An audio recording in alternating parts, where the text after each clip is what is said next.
Hello students of 12th class. Today we are going to discuss the remaining portion of our lesson, that is the third level. So without wasting our time, let's start the lesson. There were brass spittoons on the floor. Across the station a glint of light caught my eyes. A man was pulling a gold watch from his vest pocket. अब उन्होंने क्या कहा, वो Charlie हमें बताता है कि अब वो थर्ड लेवल की बात कर रहा था ना, जहाँ तक कि हमने पिछली वीडियो में सुना था कि वहाँ पर ब्रास स्पिटोन्स थे थूकने के लिए। स्पिटोन्स मतलब थूकने के लिए। फ्लोर पर वहाँ पर ब्रास के पीतल के बने हुए रखे थे। पूरे स्टेशन पर एक चमक सी थी, जो मेरी आंखों में एक लाइट थी जो मेरी आंखों में पड़ रही थी। और मैंने वहीं पर क्या देखा, एक मैन जो है वो अपनी गोल्ड वॉच निकाल रहा है अपनी वेस्ट पॉकेट में से। ही स्नैप्ड ओपन द कवर। उसने घड़ी का जो है वो फ्लिप वाली जो घड़ियां आती थी पहले, जो कोट की जेब में रखी जाती थी, तो उसका ओपन किया cover and glance at his watch. और उसने अपनी वॉच की तरफ देखा एंड फ्राउंड, और गुस्से में देखा उसने काफ़ी ज़्यादा। He wore a derby hat, a black 4 button suit with tiny lapels. अब उसने इस तरह के कपड़े पहन रखे थे और उसने सूट जो पहन रखा था वो 4 बटन वाला था। He had a big black handlebar moustache. उसकी जो साइड से मुड़ी हुई सर्कुलर में जो थी मुस्ताश थी, यानी मूछे थी। देन आई लुक्ड अराउंड, और फिर मैंने आसपास देखा एंड सा that everyone in the station was dressed like 1819 something. तो सभी ने ड्रेस कैसी पहन रखी थी, जैसा कि 1890 के लोग पहना करते थे। तो दैट मीन्स अभी वो कहाँ पर है, अभी वो प्रेजेंट में था ना जब वो लेसन की स्टार्टिंग हुई, लेकिन अब उसने 1890 पर पहुंच गया है क्योंकि वो बाय मिस्टेक थर्ड लेवल पर पहुंच गया था। I never saw so many beard sideburns and fancy moustache in my life. मैंने कभी भी इस तरह की दाढ़ी कान के पास की जो कलगी होती है वो, और ये फैंसी मुस्ताश, ये मैंने मुझे कभी नहीं देखी थी। A woman walked in through the great train gate, और एक वुमेन वहाँ से आई ट्रेन गेट के वहाँ से। शी वोर अ dress of leg of mutton sleeves. ज़्यादा बेटर होगा कि आप इस तरह की चीज़ें जो है गूगल से सर्च कर लें, आपको पूरी पिक्चर्स के साथ मिल जाएगी कि ये किस तरह की ड्रेसेस हुआ करती थी।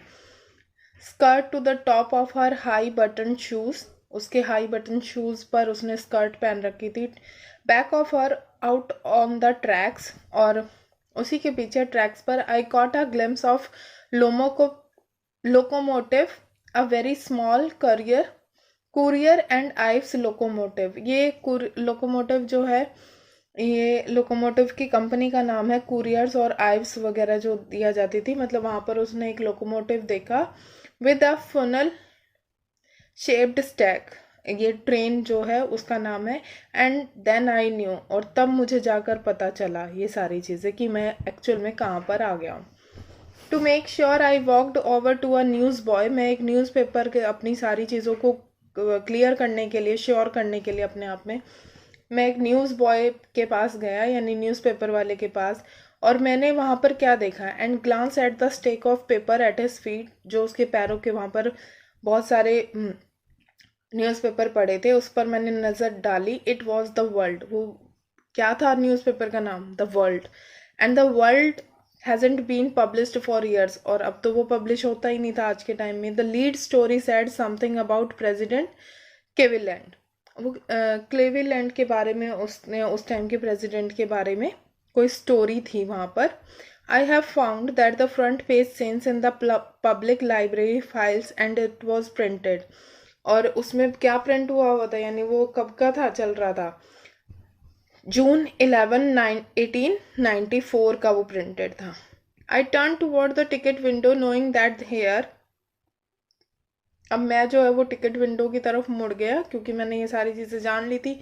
On the third level at Grand Central I could buy ticket that would take Louisa, जो कि उसकी वाइफ का नाम था, and me anywhere in the United States we want to go. अब मैंने थर्ड लेवल्स पर जाकर जो है ना ग्रैंड सेंट्रल स्टेशन से मैं टिकट खरीदना चाहता था, ताकि कि मैं लोइसा को भी ले सकूं अपने साथ, अपनी वाइफ को। यूनाइटेड स्टेट्स में हम जहाँ भी जाएं वहाँ के लिए टिकट मिल जाए हमें। इन द ईयर 1894 में। And I wanted 2 tickets to Galesburg Illinois. Illinois Galesburg में जगह का नाम है और मेरे को वहाँ के लिए भी 2 टिकट चाहिए थी ताकि वो और उसकी वाइफ जो है दोनों घूम सकें। Have you ever been there? अब वो हमसे पूछ रहा है कि क्या अभी आप ऐसी जगह पे गए हैं। It is a wonderful town still with old frames houses. अब वो आज तक भी ये इलिनॉइस के बारे में हमें बता रहा है कि वो टाउन जो है वो काफ़ी अभी भी उतना ही ज़्यादा सुंदर है। ओल्ड फ्रेम्स हाउसेज बने हुए हैं वहाँ पर, बहुत बड़ा लॉन है एंड ट्रिमेंडस ट्रीज, बहुत सारी मतलब लुभावने से ट्रीज है वहाँ पर। Whose branches met overhead and roof of the street, जिसके जो है वो इतने बड़े बड़े हैं कि रोड के ऊपर वो एक दूसरे से ऐसे मिल गए हैं मानो उन्होंने छत बना ली हो स्ट्रीट के ऊपर। And in 1894 summer evenings were twice as long, और समर इवनिंग्स जो हुआ करती थी उस टाइम में 1894 में, वो आज की इवनिंग से बहुत ज़्यादा दुगनी हुआ करती थी। People sat out on their lawns, और वो लोग जो है वहाँ पर बैठा करते थे अपने लॉन्स में। And the men smoking cigars and talking quietly, the women waving palm leaf fans. मतलब यहाँ पर अब वो हमें एक्टिविटी बता रहा है कि क्या क्या एक्टिविटी वहाँ के लोग किया करते थे। लोग सिगार पी रहे हैं और वहाँ पर जो है जुगनू वगैरह चल रहे हैं, और वुमेन जो है वो वेव कर रही हैं अपने पाम लीफ फैंस को, जो वो हाथ के पंखे जो हुआ करते थे। All around in a peaceful world, क्योंकि ये पूरा का पूरा एक पीसफुल था। To back there with the First World War still 20 years off. मैं कितने टाइम पहले आ गया था, मतलब अभी फर्स्ट वर्ल्ड वॉर होने में भी 20 ईयर्स बचे हुए थे। And the world war second over 40 years in the future, और फ्यूचर में 40 साल बाद वो होने वाली थी। आई वॉन्टेड 2 टिकट्स फॉर दैट, और मेरे को वहाँ के लिए 2 टिकट्स चाहिए थी। The clerk figure the fair. अब क्लर्क ने जो है मुझे फेयर बताया, कितना किराया मेरा लगना था। He glance at my fancy hatband but he figured the fare. लेकिन उसने है ना मेरे फेयर की तरफ देखा।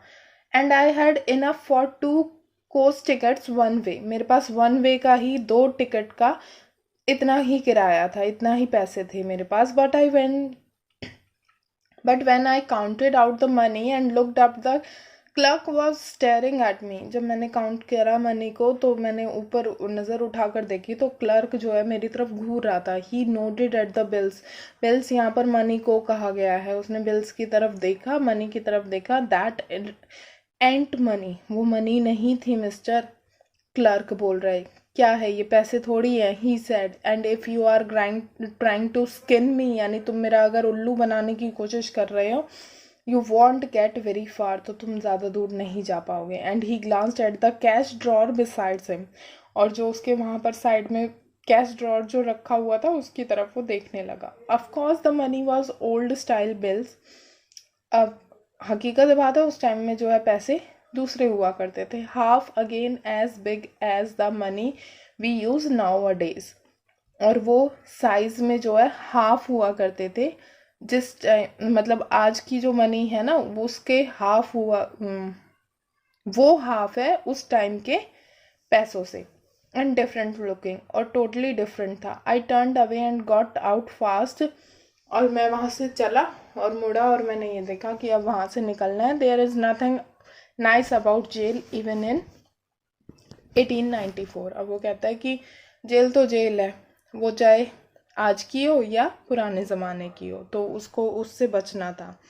एंड दैट वॉज दैट, और वही हुआ। I left the same way I came, I suppose. मैं उसी रास्ते से वापस आ गया जिस रास्ते से गया था। Next day during lunch hour, अगले दिन लंच आवर्स में I drew $300 out of the bank. मैंने $300 जो है वो बैंक से निकाले। नियरली ऑल वी हैड, इतने ही मेरे पास पड़े थे हम दोनों के पास, यानी उसके और उसकी वाइफ के पास। And bought old style currency, और उसने खरीदी, एक्सचेंज करवाई ना वो। तो that really worried my psychiatrist friend. अब ये सारी बातें तो वो साइकेट्रिस्ट को बता रहा था ना, तो एकदम उसका साइकेट्रिस्ट फ्रेंड जो है उसकी तरफ बड़ी चिंता से देख रहा था। You can by old money at almost any coin dealer, तुम किसी से भी खरीद सकते हो कॉइन डीलर से, बट यू हैव टू पे अ प्रीमियम, लेकिन तुम्हें कुछ एक्स्ट्रा चार्जेस देने होते हैं। Premium here means extra charges. My $300 bought less than 200 in old style bills. मेरे $300 जो हैं उन्होंने थोड़े कम पैसे दिलवाए मेरे को $200, मतलब वो $300 में सिर्फ $200 ही खरीद पाया था पुराने. But I didn't care. Eggs were 13 cent a dozen in 1894. लेकिन मेरे को इस बात में कोई फ़र्क नहीं पड़ा क्योंकि उस टाइम जो एग भी मिलते थे वो सिर्फ 13 सेंट में 12 के 12 मिल जाते थे. But I have never again found the corridor that leads to the third level. अब वो उस दिन तो वापस आ गया था लेकिन उसको दोबारा कभी नहीं मिला. Although I have tried often time. हालांकि उसने बहुत बार ढूंढने की कोशिश की थी. Louisa was pretty worried when I told her all this and didn't want me to look for the third level anymore. And after a while I stopped. I went back to my stamps. हालांकि मेरी wife जो है वो काफ़ी ज़्यादा worried थी क्योंकि वो ये चाह रही थी कि भाई मैं इन सारी चीज़ों को ना देखूं, मैं अब थर्ड लेवल को और ज़्यादा ना ढूंढूं. एंड आफ्टर अ वाइल, और थोड़े टाइम बाद मैं भी रुक गया. I went back to my stamps, और मैंने अपनी स्टैम्प कलेक्टिंग की दुनिया में वापस चला गया. But now we are both looking every weekend. लेकिन अब हम दोनों मिलकर ढूंढते हैं, दोनों, that means Charlie and his wife, every weekend. But because now we have proof that the third level is still there, क्योंकि हमारे पास ये प्रूफ है कि थर्ड लेवल जो है अभी भी है. माई फ्रेंड सैम वेनर, जो कि साइकेट्रिस्ट है, डिसअपियर्ड. अब वो गायब हो चुका है. नो बडी न्यू वेयर, किसी को नहीं पता कि वो कहाँ है. But I sorted of suspect because Sam a city boy. लेकिन मुझे थोड़ा थोड़ा शक था कि सैम जो एक सिटी बॉय है. And I use to tell him about the Galesburg, और मैं उसको गेल्सबर्ग के बारे में बताता रहता था कि कैसे I went to school there, मैं वहाँ पर स्कूल में जाया करता था. And he always said he like the sound of the place, कि वो ऐसे प्लेस पर ज़रूर जाना चाहेगा. And that where he is all right. अब वो कहाँ पर है हमें नहीं पता. इन 1894. बिकॉज वन नाइट, अब उसको वो सारी बातें, अब ये देखो कैसे जोड़ता है. उसको कैसे पता चला कि सैम जो है 1894 में पहुंच चुका है. अब वो चीज़ वो देख आएंगे. Because one night fussing with my stamp collection, fussing मतलब सर्च कर रहा था, और उसको क्या मिला. Well, do you know what a first day cover is. अब उसको फर्स्ट डे कवर मिला है, लेकिन उससे पहले वो आपको हमें बताएगा कि फर्स्ट डे कवर होता क्या है. When a new stamp is issued, जब नई कोई भी स्टैम्प इश्यू करी because one night fussing with my stamp collection. अब यहाँ पर उसको ना ये पता चलता है कि उसको कहीं ना कहीं डाउट हो गया था कि सैम जो है ना वो 1894 में पहुँच चुका है. और उसको प्रूफ कैसे मिला. Because one night fussing with my stamp collection, वो सर्च कर रहा था अपने स्टैम्प कलेक्शन को. आई फाउंड, उसको क्या मिला, first day cover. Well, do you know what a first day cover is. सबसे पहले वो हमें बताएगा कि फर्स्ट डे कवर क्या होता है. When a new stamp is issued, जब कोई भी नई स्टैम्प पोस्ट ऑफिस इशू करता है, स्टैम्प कलेक्टर बाय सम, स्टैम्प कलेक्टर जो है ना उसमें से बाय कर लेते हैं, खरीद लेते हैं. And use them to mail envelopes to themselves, और वो उनको पहले ही दिन, first day of a sale, वो खुद को मेल करते हैं. The postmark prove the date, और उस पर जो पोस्ट मार्क लगा हुआ होता है ना वो प्रूफ कर देता है डेट को. And the envelope is called a first day cover. और इसके अंदर, इस एनवेलप को जो स्टैम्प कलेक्टर होते हैं वो खोल कर नहीं देखते हैं कभी भी, क्योंकि उसके अंदर उनको पता है कि उन्होंने एक ब्लैंक पेपर ही रखा हुआ होता है.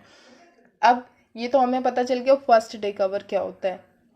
ये क्वेश्चन आता है most of the time shorts question में. That night amongst my oldest friend first day cover.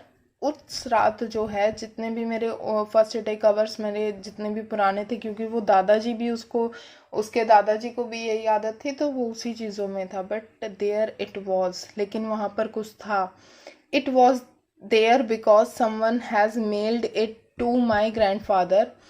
क्योंकि वो वहाँ पर पहुँच गया था क्योंकि मेरे किसी ने शायद, और मेरे ग्रैंडफादर के एड्रेस पर, उसको गेल्सबर्ग वाले एड्रेस पर सेंड कर रखा था. That's what the address on envelope said, और जो कुछ भी उस एनवलप ने बताया था. And it had been since July 1894. The postmark showed that.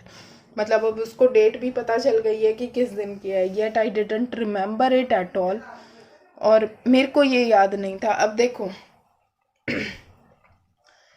जो चार्ली है, चार्ली का ग्रैंडफादर जो है वो तो पुराने टाइम में ही थे, ठीक है, लेकिन अब ये स्टैम्प कलेक्शन भी बहुत टाइम से हो रहा है, तो जो उसका सैम जो फ्रेंड था उसने पुराने टाइम में जाकर उसके दादाजी को जब वो सेंड किया दादाजी के एड्रेस पर, तो ऑब्वियस सी बात है कि वो जो है, क्योंकि दादाजी को भी जो है वो स्टैम्प कलेक्शन का बहुत ज़्यादा शौक था, तो वो ऑटोमेटिकली दादाजी के एड्रेस पर गया और अब के टाइम में भी वो उसको रिसीव हो गया। हालांकि चार्ली ने हमें ये बता दिया है कि भाई मेरे पास ये पहले नहीं था, ये जब मैंने दोबारा सर्च एक दिन कर रहा था तब मुझे ये मिला, और अब आगे क्या होता है वो देखते हैं।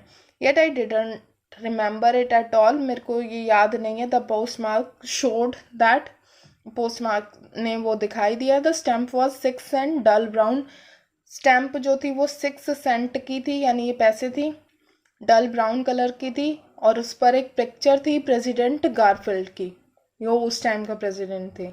Naturally when the envelope came to the granddad in the mail, it went right into his collection and stayed there. अब वही वाली बात हम बताइए ना उसने कि एनवलप जब ग्रैंड डैड के उस पर एड्रेस पर जाएगा तो ग्रैंड डैड ने वहाँ जब भी उनके फर्स्ट डे कवर आए हैं वो सब सारे संभाल कर रख रखे हैं। तो ये जैसे एक तरह से जादू सा वाली बात होती है ना कि कोई टाइम स्पेस में जाकर और पुराने टाइम में या अगले वाले टाइम में हो जाए, जैसा कि हम मूवीज वगैरह में या डोरेमोन जो है उसमें हमने अक्सर देखा है, उनके पास वो मशीन है। तो सेम वो चीज़ें जो पास्ट में होंगी वो ऑटोमेटिकली उसके पास जो पास्ट में कलेक्ट कर रहा होगा उन चीज़ों को, वो ऑटोमेटिकली फ्यूचर में जो है डिलीवर हो जाती हैं। Till I took it out and opened it, और मेरे को तब तो बिल्कुल यकीन हो गया जब मैंने उसको खोल के देखा। The paper inside wasn't black, it red, paper हमने देखा था ऊपर, सुना था कि फर्स्ट डे कवर के अंदर जो है वो बंदा खुद ही मेल करता है, तो ऑब्वियसली बात है वो पेपर ब्लैंक होता था, लेकिन इन्होंने जो है वो ब्लैंक पेपर इसको नहीं मिला। उसमें ये एड्रेस था 941 विलार्ड स्ट्रीट, गेल्सबर्ग, इलिनॉइस, जुलाई 1894, चार्ली। अब ये क्योंकि सैम ने लिखा है और ये चार्ली को लिखा है। I got to wishing that you were right, हम मेरे को भी ये थोड़ा थोड़ा था कि तुम शायद सही हो। Then I got to believing you were right, और फिर अब मुझे यकीन हुआ कि तुम सही थे। And Charlie it is true I found the third level, हाँ बिल्कुल ये सही था क्योंकि मैंने भी थर्ड लेवल को फाउंड कर लिया है। I have been here 2 weeks and right now down the street at the deli someone is playing a piano. अब ये वहाँ की बता रहा है कि मैं 2 weeks से यहाँ पर हूँ, और यहाँ पर डाउन द स्ट्रीट, नीचे स्ट्रीट में जाकर एट द डाले पर समवन जो है वो एक प्ले कर रहा है piano, and they are all out on the front porch singing. अब वहाँ पर गाना भी गा रही हैं, सिंगिंग नेले होम, ये किसी गाने का नाम हो सकता है। And I am invited over a lemonade, और मेरे को भी लेमोनेड के लिए बुलाया गया है। Come on back Charlie and लोइसा, तुम दोनों भी यहाँ पर आ जाओ। Keep looking till you find the third level, जब तक ढूंढते रहो जब तक तुम्हें थर्ड लेवल नहीं मिल जाता। It is worth and believe me, ये रहने लायक है, बिलीव करो। The note is signed Sam, note जो है वो किसका था, सैम का। At the stamp and coin store I go to, और मैं जो है स्टैम्प और कॉइन स्टोर यानी जहाँ से पैसे बदले जाते हैं वहाँ गया। I found that Sam bought, Sam ने क्या खरीदे थे, $800 worth of old style currency, उसने $800 खरीद रखे थे जो ओल्ड स्टाइल करेंसी में थे। दे ought to set him up a nice little hay feed and grain business, क्योंकि यहाँ पर प्रेजेंट टाइम में तो वो साइकेट्रिस्ट था, लेकिन उसका ये सपना सा था कि वो भाई वहाँ पर एक छोटा सा बिजनेस करेगा फीड अनाजों का, feed and grain. He always said that what he really wished he could do, वो यही चाहता था करना और वो हमेशा कहा करता था। And he certainly can't go back to his old business. अब वो 1894 में तो हमें सारी जगह पीसफुल दिखाई गई है ना, तो वो सारी की सारी जगह पीसफुल ही है, तो वो तो अब वो वापस वहाँ पर तो साइकेट्रिस्ट का काम कर नहीं सकता। नोट इन गेल्सबर्ग एलियनाइज, और वहाँ पर तो वो कर नहीं सकता इन 1894 में, तो उसने ज़रूर अपना जो है वो नया बिजनेस फीड एंड ग्रेन का शुरू कर दिया होगा। हिज ओल्ड बिजनेस जो है वो तो वहाँ पर ख़त्म ही कर दिया होगा। Why Sam was my psychiatrist, क्योंकि सैम जो है प्रेजेंट टाइम में साइकाइट्रिस्ट था, और प्रेजेंट टाइम के लोगों को ही ये दिक्कत आती है कि उनको साइकाइट्रिस्ट की ज़रूरत पड़ती है। I hope you understand the meaning of the lesson. In the next video we will discuss its summary and its some important question. Till then, take care of yourself.